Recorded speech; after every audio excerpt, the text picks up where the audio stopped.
Hello दोस्तों, स्वागत है मेरे यूट्यूब चैनल इलेक्ट्रिकल हब में। दोस्तों, आज की वीडियो हम सीखेंगे कि अगर आप एसी और फ्रिज का काम करना चाहते हैं इस गर्मी में, तो आपको किन किन टूलों की ज़रूरत पड़ती है और क्या टूल हमारे किस काम में और कहां पे यूज में लिए जाते हैं। तो ये हम सब इस वीडियो में सीखेंगे। और इसके बाद मैं नेक्स्ट वीडियो में बताऊंगा कि हम एसी के सर्विस में हमको क्या क्या टूल चाहिए होते हैं, जो कि खाली सर्विस होगी। तो वहाँ पे उसकी वीडियो बनाऊंगा और उसका लिंक मैं डिस्क्रिप्शन पे दे दूंगा। तो यहाँ पे आप वीडियो स्किप मत करना, क्योंकि यहाँ पर आपको पूरी नॉलेज मिलेगी, पूरी जानकारी मिलेगी कि हमको किन किन टूलों की यहाँ पे ज़रूरत पड़ेगी अगर आप स्टार्टिंग लेवल में हैं तो, और क्या टूल हमारा कहाँ पे यूज किया जाता है और कैसे यूज किया जाता है, उसकी भी डिटेल में यहाँ पर आपको दूंगा। तो इसलिए वीडियो में बने रहें, वीडियो को स्किप ना करें, और चैनल में फर्स्ट बार हैं तो चैनल को सब्सक्राइब जरूर कर दें। वीडियो अच्छी लगती है वीडियो को लाइक करें, नहीं तो डिसलाइक कर दें। तो यहाँ पर हम वीडियो को स्टार्ट करते हैं। तो इस वीडियो का मेन मकसद है कि जो भी मेरे स्टार्टिंग लेवल में टेक्नीशियन हैं और वो कन्फ्यूज हैं, वो सोच रहे हैं कि इस बार हम काम करना शुरू कर दें थोड़ा थोड़ा करके ही, तो वहाँ पे स्टार्टिंग में आपको किन किन टूलों की ज़रूरत होगी, उनका सही नॉलेज, वो सब इस वीडियो में आपको मिलेगा। मैंने एकदम बेसिक टूल नहीं लिए हैं जैसे प्लास, पेंचकस, कटर, टेप, क्योंकि अगर आप टेक्नीशियन हैं, इलेक्ट्रॉनिक से रिलेटेड वर्क करते हैं, तो ही आप इस काम को करें। अगर आप ये काम करते ही नहीं हैं, क्योंकि आपको प्लास चलाना नहीं आता, पेंचकस चलाना नहीं आता, तो वहाँ पे इस काम को ना करें। हाँ, नॉलेज के लिए वीडियो को देख सकते हैं, वरना आप करने की मत सोचना। ये उन्हीं के लिए है वीडियो, मैं क्लियर कर दूं, जो इलेक्ट्रॉनिक का काम करते हैं, उनकी इलेक्ट्रॉनिक में अच्छी खासी पकड़ है, उन्हीं के ही ये वीडियो अच्छे से समझ में आएगी, और वही इस वीडियो को देख करके इस साल स्टार्टिंग लेवल में हल्का फुल्का काम करते करते आगे को बढ़ सकते हैं। क्योंकि यहाँ पे कई लोग होते क्या हैं, जो भी टेक्नीशियन होते हैं, वो कई बार कई चीज़ें नहीं बताते हैं। अगर आप लोकल में भी किसी से पूछेंगे, अगर आप कहीं पे फ्रिज भी देखने गए हैं, तो वहाँ पे वो नहीं बताएगा। तो इस वीडियो का मेन मकसद है कि वो छोटे छोटे पॉइंटों को कवर करना, जिससे आपको काफ़ी कुछ सीखने को मिलेगा। तो यहाँ पे देख सकते हैं। और अगर आप कंप्लीट एसी फ्रिज का काम सीखना चाहते हैं, जिसमें बिना पीसीबी के एसी और fridge installation, service, gas charging, installation, gas lock, बिना पीसीबी के, तो वहाँ पे आप 999 पे कर सकते हैं कोर्स, और अच्छा खासा वहाँ पे अच्छे से नॉलेज ले सकते हैं। तो हम यहाँ पे स्टार्ट करते हैं। तो सबसे पहले जो हमको यहाँ पे चित्र आ रहा है, यानी ये मैंने सब गूगल से डाउनलोड करी हैं, तो ये एक फॉर्मेट पे नहीं है किसकी कहाँ पे ज़रूरत हमें कैसे पड़ेगी सीरीज भाई। तो जो जो इमेजेस आते रहेगी मैं उसको यहाँ पे क्लियर करते रहूँगा, इसलिए स्क्रीनशॉट और उसको नोट काप करते रहना। तो सबसे पहले यहाँ पर आता है क्लैंप मीटर। तो दोस्तों, यहाँ पे आपको एक अच्छा क्लैंप मीटर होना बहुत ही ज़रूरी है, जो आपको 1000-1200 रुपये में मिल जाए। आप 400-500 वाले क्लैंप मीटर मत लेना, क्योंकि वो वहाँ पे हमको जो रीडिंग है वो हमेशा गलत दिखाते हैं और आपका वहाँ पे काम बिगड़ जाएगा। पहली गलती जो होती है स्टार्टिंग में वो यही होती है कि स्टार्टिंग लेवल पर आदमी एकदम लो वाला क्लैंप मीटर ले लेता है, और लो के चक्कर में वो 500-600 रुपये का ढूंढता है या उससे कम का। तो मैं आपको बता दूं, जो 500-600-700 रुपये के मीटर मिलेंगे आपको क्लैंप मीटर, उनकी क्वालिटी, क्योंकि एम्पियर का दोस्तों, अगर आप एसी फ्रिज का यहाँ पे काम कर रहे हैं तो एम्पियर का काफ़ी ज़्यादा महत्व है। क्योंकि अगर यहाँ पे एम्पियर थोड़े से भी ऊपर नीचे अगर उसने बताया, तो यहाँ पे आपका नुकसान हो सकता है, इस चीज़ का ध्यान रखना। इसलिए बाकी चीज़ आप कर सकते हैं इधर उधर, लेकिन क्लैंप मीटर 1000-1200 रुपये का एक अच्छी क्वालिटी का होना चाहिए, क्योंकि यही आपका मेन है। क्योंकि इसी से ही आप एसी और फ्रिज की नस को पकड़ेंगे कि वो सही चल रही है या नहीं चल रही है, और आपकी मशीन ही ख़राब होगी तो वहाँ पे आपको प्रॉब्लम आएगी। तो ये है दोस्तों क्लैंप मीटर। इसको यूज करने का एक ही तरीका है, अच्छे से यहाँ पे देख सकते हैं। अगर आप फ्रिज पे काम कर रहे हैं, तो फ्रिज पे किसी एक वायर पे, जो भी हमारा मेन वायर जा रही है, ये इस तरीके से मेन वायर जा रही है दो, एक न्यूट्रल एक लाइन, चाहे वो फ्रिज हो चाहे एसी हो, किसी एक वायर पे इसको आप यहाँ से दबाएंगे तो इसका यहाँ पर मुंह खुलता है, और इसको आप यहाँ पर जा डाल करके इस तरीके से फंसा देंगे, और इसको यहाँ पर आप एम्पियर पे सेट कर देंगे। यहाँ पे देख सकते हैं एम्पियर पर आपको ये सेट करना होता है, और एम्पियर में सेट करने के बाद आपको ये यहाँ पे दिखा देगा। और आपको एसी पे आपको मेंशन किया होगा कि ये कितने एम्पियर लेता है, 7, 8, 9, जो भी एम्पियर लेता होगा। अगर आप उसमें जब काम कर रहे होंगे और आपके ये एम्पियर सही हैं तो वो आपका अच्छे से वर्क कर रहा है। फिर जो होता है जो हमारा 0.5 से लेकर के 1 एम्पियर तक जाता है, तो फ्रिज में भी आपको मेंशन किए होते हैं कितने एम्पियर ये लेगा, तो वहाँ पे प्रॉपर दिखना एकदम आपकी जो काम है वो काफ़ी अच्छे तरीके से होगा। तो एम्पियर मीटर नंबर 1 पे यहाँ पे हो गया, आपको पता लग गया होगा कि एम्पियर मीटर कितना ज़रूरी है, लेकिन ये लेना बहुत ही ज़रूरी है। अब हम चलते हैं दूसरी इमेज पे। तो यहाँ पे आते हैं चार्जिंग पाइप, इसको हम कहते हैं चार्जिंग पाइप। ये आपके एसी और फ्रिज दोनों में ही काम में लिए जाएंगे, और यहाँ पे आपको 2 पाइपों की ज़रूरत पड़ेगी। इस पाइप में देख सकते हैं एक साइड हमारा इस तरीके का होता है और एक साइड हमारा इस तरीके का होता है। तो यहाँ पे देख सकते हैं, इसको मैं अभी नेक्स्ट इमेजेस में अच्छे से समझाऊंगा, इस चीज़ को देख लेना। एक के अंदर आपका कुछ नहीं होता, खाली ये रबड़ लगी हुई है वाइट वाइट, इसके अंदर ये रबड़ भी लगी हुई है और एक पिन भी आपका बाहर को आ रहा है।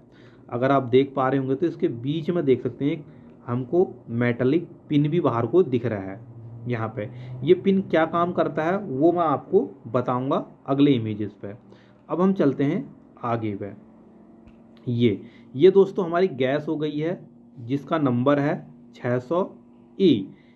जो भी गैस जिसमें भी डलती है उसके जो भी हमारा स्टिकर लगा होता है उसमें मेंशन किया होता है कि इसमें 32 डलेगी, 134 डलेगी, जो भी डलेगी 600A डलेगी, जो भी गैस डलेगी 22 डलेगी, वो सब उसमें मेंशन किया होता है। तो ये एक गैस का कैन है, इसका मकसद यही है कि आप देख लें, ये यहाँ से कवर हटेगा और इसके बाद इसके ऊपर चार्जिंग वॉल्व यहाँ पे लग जाएगा।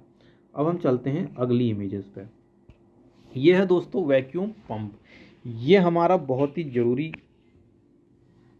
एक पंप है जिससे हम वैक्यूम करते हैं। वैक्यूम का मतलब होता है दोस्तों किसी भी एसी या फ्रिज के अंदर से जो भी हमारी वातावरण की गैस होती है उसको रिमूव करना, उसको खींचना। आपने देखा होगा जब हम किसी भी पन्नी में कोई सामान रखते हैं उसको हम वैक्यूम करते हैं तो पन्नी सिकुड़ सी जाती है, उसके अंदर से सारी हवा क्या होती है हमारी खिंच जाती है। तो इसी तरीके से ये वैक्यूम करता है, ये वैक्यूम पंप ज़रूरी है। अब वैक्यूम हमें करने की ज़रूरत क्यों पड़ती है, अगर आप इसके बारे में भी डिटेल से देखेंगे तो काफ़ी अच्छे से समझ में आएगा। दोस्तों होता क्या, जो भी हमारे रेफ्रिजरेंट होते हैं यानी जो भी हमारी गैसें होती हैं, चाहे वो फ्रिज की हो, एसी की हो, इन्वर्टर एसी की हो, इन्वर्टर फ्रिज की हो, तो वो क्या करते हैं अगर हवा के संपर्क में आए तो वो बर्फ़ जम जाती हैं।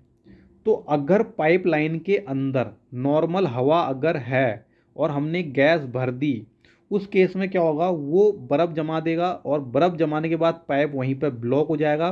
ब्लॉक होने के बाद गैस हमारी इधर की इधर ही फंसी रह जाएगी, इधर की इधर फंसी रह जाएगी, सर्कुलेशन हमारा नहीं हो पाएगा और हमारा जो भी एसी फ्रिज है वो काम करना बंद कर देगा।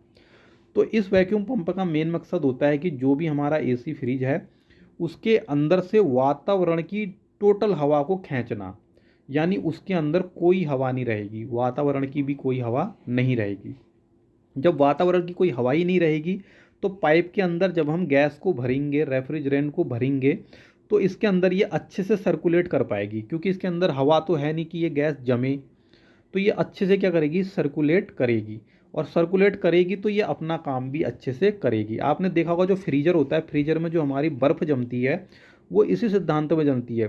फ्रीजर के चारों तरफ ऐसे पाइप होते हैं, पाइप के अंदर हमारी हवा यानी जो गैस होती है वो हमारी सर्कुलेट कर रही होती है, और उस सर्कुलेशन के बाद ये पाइप के टच में जो भी हवा होती है हमारी वातावरण की, अगर वो इसके पास में आती है तो वो बर्फ़ बन जाती है। आपने देखा होगा उसके पास में जैसी वो आएगी वो क्या कर देगी, बर्फ़ जम जाएगी।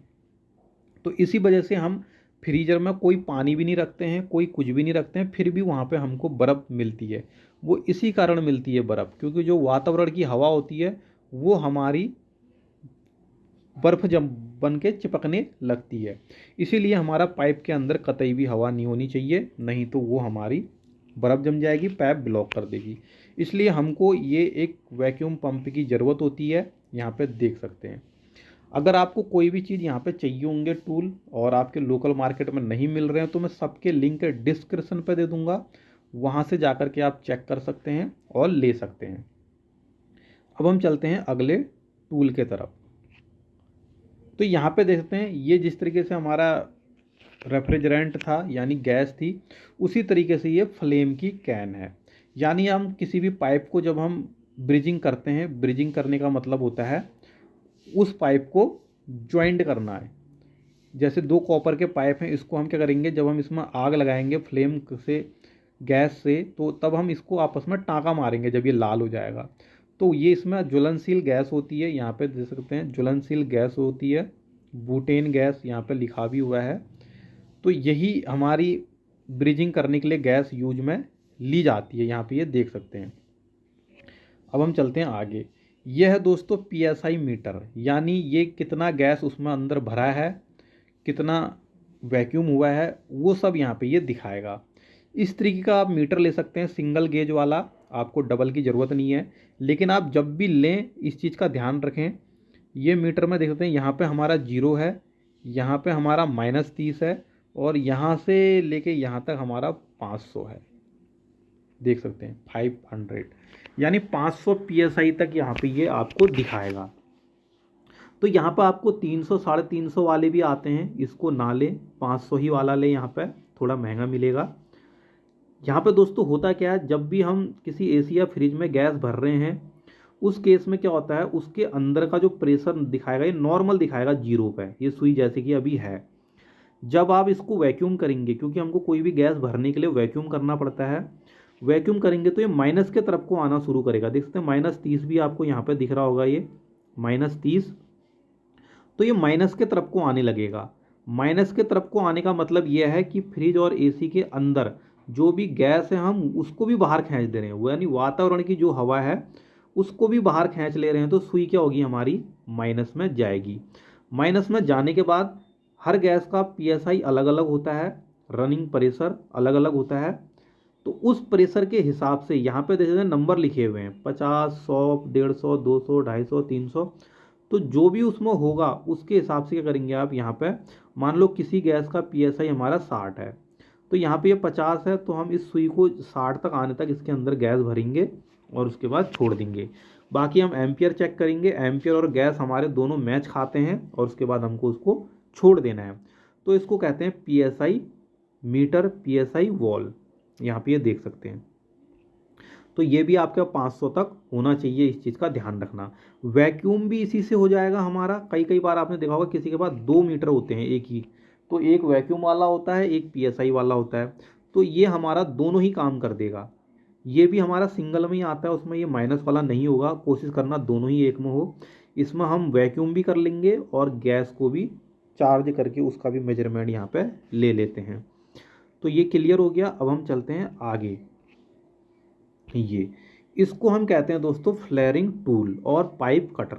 यहाँ पे जो ये है दोस्तों, ये है हमारा पाइप कटर। जो भी हमने AC फ्रिज के कॉपर के पाइप हमने काटने होते हैं उसको हम इस पाइप कटर के मदद से काटेंगे। और जब भी हमने पाइप का किसी एक पाइप का मुंह बड़ा करना हो, उस केस में हम इस फ्लेयरिंग टूल का मदद लेंगे। यहाँ पे देखते हैं इस फ्लेयरिंग टूल में नंबर लिखे होते हैं, 3/4, 5/8, ये हाफ हो गया, 3/8 हो गया। जो भी पाइप होगा उस पाइप को नीचे से डालकर इसके यहाँ से लाना है और बाहर निकालना है 3 mm के करीब, 2 से 3 mm। उसके बाद इसको हमने इसके ऊपर लॉक करना है इस तरीके से फंसा करके, और यहाँ से इसका ये वाला हैंडल को घुमाना है। घुमाने से क्या होगा, ये इसके बीच में एक रॉड होती है, वो क्या करेगी, इसके मुंह पर जाएगी पाइप के अंदर और उसको फैला देगी। तो यहाँ पे ये 2 काम में हमारा आता है। ये यहाँ पे जो AC का आउटडोर होता है उसमें जो हमारे पॉइंट होते हैं, कनेक्टर होते हैं, वहाँ पे भी मुंह फैलाने की ज़रूरत होती है फ्लेयरिंग नट के वहाँ पे, ताकि हम इसको टाइट कर सकें। और अगर आप पाइप से पाइप जोड़ रहे हैं तो एक पाइप का मुंह बड़ा होगा तो वो हल्का सा इसके अंदर घुसेगा, तो हम टाँका यहाँ पे आसानी से मार सकते हैं। तो 2 जगह ये हमारा काम आएगा, और ये जहाँ जहाँ पाइप काटना होगा वहाँ पे आएगा। तो यहाँ पे ये हो गया पाइप कटर हो गया, और यहाँ पे इसको हम कहते हैं फ्लेयरिंग टूल। अब हम चलते हैं आगे की तरफ। ये है दोस्तों गैस सिलेंडर, यानी जो भी आप AC का गैस रखेंगे, जो भी आप फ्रिज का गैस रखते हैं, वो तो हमारी कैन आ जाती हैं, जैसे कि मैंने इससे पहले आपको दिखाई थी 601 की। लेकिन जो फ्रिज में AC में डलेगी वहाँ पे उन गैस का दबाव काफ़ी ज़्यादा होता है, तो उसके लिए इस तरीके से मोटे लेयर के यहाँ पे दे देते हैं, हार्ड मटेरियल के कैन आते हैं। तो ऐसे कैन आपके पास 2-3 होने चाहिए ताकि आप उसमें अलग अलग गैसों को भर सकें। यहाँ पर R32, 22 इस तरीके से यहाँ पे यूज में ले सकते हैं। 410 इसमें क्या होता है, यहाँ पे इसका हैंडल होता है, इसको हम घुमा सकते हैं टाइट और ढीला, यानी गैस रिलीज कर सकते हैं। यहाँ से हमारी गैस रिलीज होती है, यहाँ से देख सकते हैं इस पॉइंट से हमारी गैस रिलीज होगी। इस तरीके से आपके पास 2 से 3 कैन होने चाहिए। अब हम चलते हैं आगे। इसको कहते हैं दोस्तों चार्जिंग पाइप। यहाँ पे देख सकते हैं चार्जिंग पाइप है, और इस पाइप में आप देखेंगे तो एक तरीके का शेप अलग है और एक तरीके का शेप अलग है। तो जो इस तरीके का शेप है, यहाँ पे हल्का सा एक एल शेप है, देख सकते हैं, यहाँ पे सीधा है, तो ये हमारी पहचान है। जो ये वाला शेप है, ये इसके अंदर एक पिन होती है हमारी, लेकिन इसके अंदर वो पिन नहीं होती है। जब आप देखेंगे तो आपको दिखेगा कि इसके अंदर एक पिन है, लेकिन इसके अंदर पिन नहीं है। तो मैं अभी बताऊंगा आगे कि वो पिन हमारी क्यों लगी हुई है, क्या काम आती है। तो इस तरीके के आपको 2 पाइप चाहिए होंगे, काफ़ी अच्छी क्वालिटी के। अब हम चलते हैं आगे। ये देख सकते हैं, ये है दोस्तों हमारा पाइप कटर। इसको हम घुमाते हैं तो ये आगे पीछे जाता है, फिर इस पूरे को हम घुमाएंगे तो ये पाइप को काटेगा इसके थ्रू। तो यहाँ पे हम कहते हैं इसे पाइप कटर। अब हम चलते हैं आगे। यहाँ पे देखते हैं, ये है दोस्तों हमारी ब्रिजिंग रॉड। इसको हम कहते हैं ब्रिजिंग रॉड। यहाँ पे ये देख सकते हैं, जो हम फ्लेम से पाइप को आपस में जोड़ते हैं, तो जो ये हम इसी रॉड का यूज करते हैं। यहाँ पे देखते हैं, ये रॉड का यूज करते हैं टाँका मारने के लिए, ताकि यहाँ पे मेल्ट होकर के अच्छे तरीके से यहाँ पे इसको चिपका दें। तो ये ब्रिजिंग रॉड भी काफ़ी ज़रूरी है। आपके पास स्टार्टिंग में 2-3 ब्रिजिंग रॉड होनी चाहिए, काफ़ी लंबी होती हैं ये, 2-3 आपके पास ब्रिजिंग रॉड होनी चाहिए। उसके बाद यहाँ पे देख सकते हैं, ये है हमारा यहाँ पे फ्लेम। सपोज करो ये R134A रेफ्रिजरेंट है, और इसको हम कहते हैं गैस वॉल्व। गैस का जो चार्जिंग वॉल है ये वो है। यहाँ पे देते हैं, ये हमारा इसके साथ पैक हो जाता है, यानी फिट हो जाता है कैप के साथ, और यहाँ पे हमारा जो चार्जिंग पाइप है वो हमारा यहाँ पे लगता है। यहाँ पे जो हल्का सा एल शेप था वो वाला हिस्सा नहीं कसते हैं यहाँ पे हम नॉर्मल हिस्सा कसते हैं। ये तो इसी के साथ पंच है, लेकिन ये अलग से मिल जाता है इसको टाइट करने वाला, जैसा कि मैंने आपको इस वाली इमेज में दिखाया था। ये इस वाली इमेज में यहाँ पे देख सकते हैं, ये यहाँ पे हम इस तरीके से पाइप को टाइट करेंगे। जो हल्का सा एल था वो वाला हिस्सा नहीं, यहाँ पे जो सीधा हिस्सा था उसको हम यहाँ पे टाइट करते हैं। ये यहाँ पे ये देख सकते हैं। और उसके बाद ये हमारा PSI मीटर है, इसको मैंने दिखाई दिया है। जैसे वो हमारा 500 तक था, तो ये हमारा 250 तक है। यहाँ पे ये देख सकते हैं, आपको 250 PSI दिख रहा है। ये हमारा नॉर्मल है, और यहाँ से यहाँ वैक्यूम होगा, यहाँ से यहाँ हम गैस को चार्ज करेंगे। तो इसके बारे में हमने क्लियर कर लिया था।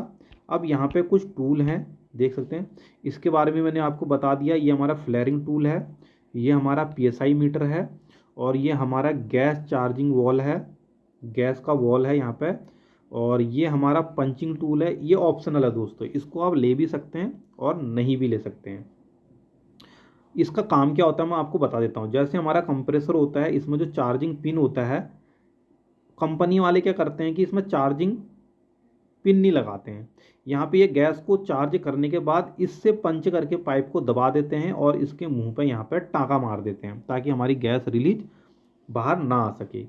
तो ये ऑप्शनल है, इसको ले भी सकते हैं और नहीं। ये चार्जिंग पाइप हो गए, इसके बारे में भी आपको मैंने क्लियर बता दिया है। और ये भी हमारा इसी तरीके से वॉल है, यहाँ पर देख सकते हैं, जो कि गैस चार्ज करने टाइम गैस के सिलेंडर में यूज में लिया जाता है। ये हमारा पाइप कटर है, इसके बारे में भी हो गया। ये आपकी की है, ये की कहाँ यूज होगी अभी मैं बताता हूँ। और ये आपकी टॉर्च है। टॉर्च कहाँ पे यूज होता है, जो आपका फ्लेम वाला सिलेंडर होता है इस तरीके से, उसके ऊपर आप इस तरीके से टॉर्च को लगाते हैं। तो ये टॉर्च है, देख सकते हैं, अलग से भी मिल जाती है टॉर्च को, इसको आपको पाइप में लगाना होता है। अब रही बात इस की, ये की हमारी कहाँ पे यूज में होती है। तो मैं यहाँ पे जाऊँगा सिलेंडर में। ये हमारी जो हार्ड मटेरियल वाले सिलेंडर होते हैं, यानी AC के सिलेंडर होते हैं, इसके ऊपर आप इसको फंसा करके घुमा सकते हैं। इस तरीके से की थी वो, इस तरीके से इस वाले हिस्से को आप यहाँ पे को फंसाएंगे, इसमें स्क्वायर सेव होता है उसमें वो लॉक हो जाता है, और इस पूरे को घुमाएंगे तो ढीला टाइट आपका ये हो जाता है। अब हम चलते हैं आगे वाली इमेज में। ये इसको दोस्तों हम कहते हैं फ़िल्टर।